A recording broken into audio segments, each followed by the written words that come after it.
Well, howdy there, Internet people. It's Bo again. So today we're going to talk about numbers. We're going to talk about numbers that we knew were going to be like this. We're going to talk about things that we knew were going to happen that are now starting to happen. We're going to talk about what's most likely to happen next. And a lot of this isn't good news, to be honest. But there is a ray of hope in here. There is some good news in here. And that good news is that the average American is smarter than most people think. Okay, so unemployment, 15%. Almost 15%. I'm not an economist, but I would suggest that's probably pretty significant. You know, I'm no expert, but I would imagine that that's probably something worth noting. States are starting to reopen.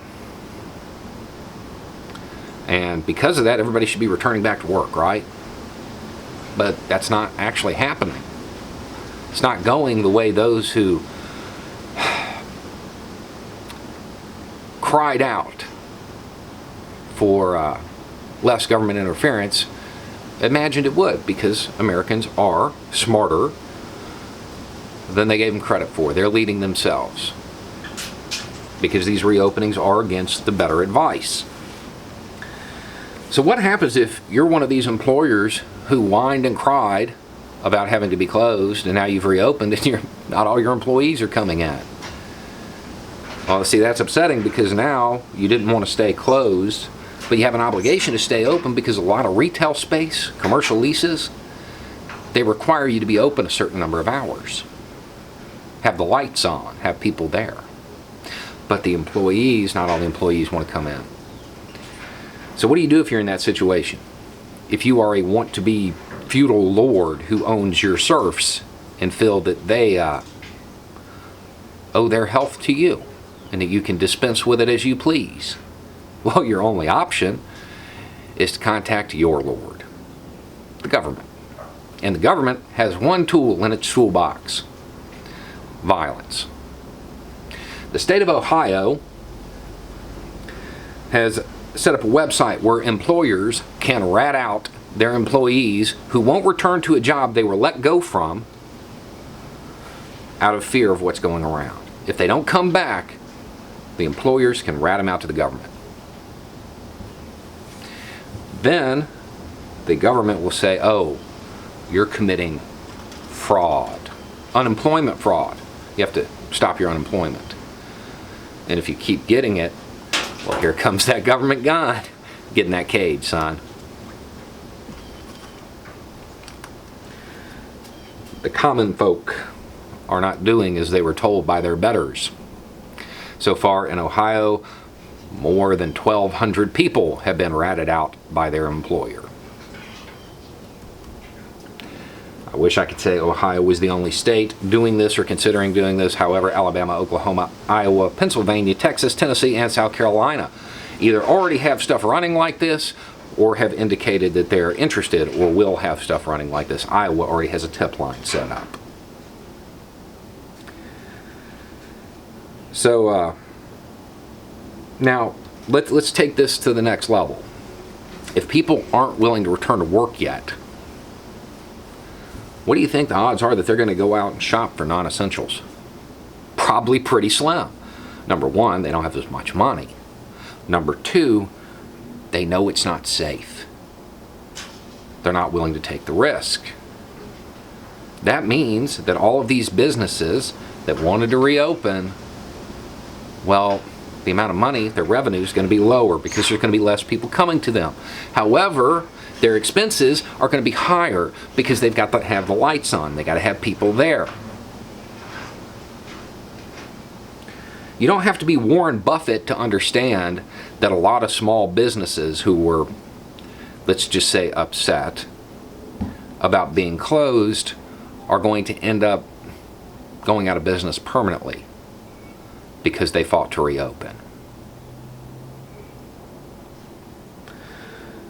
I would also suggest that, this is just me talking, but if I found out that an employer ratted out their employee over something like this, I would never do business with them again. And I don't mean one of those Republican boycotts where, like, you know, you get mad about something somebody said who's loosely affiliated with the company, so you boycott them for 2 weeks, and normally it's a company that you never had anything to do with anyway.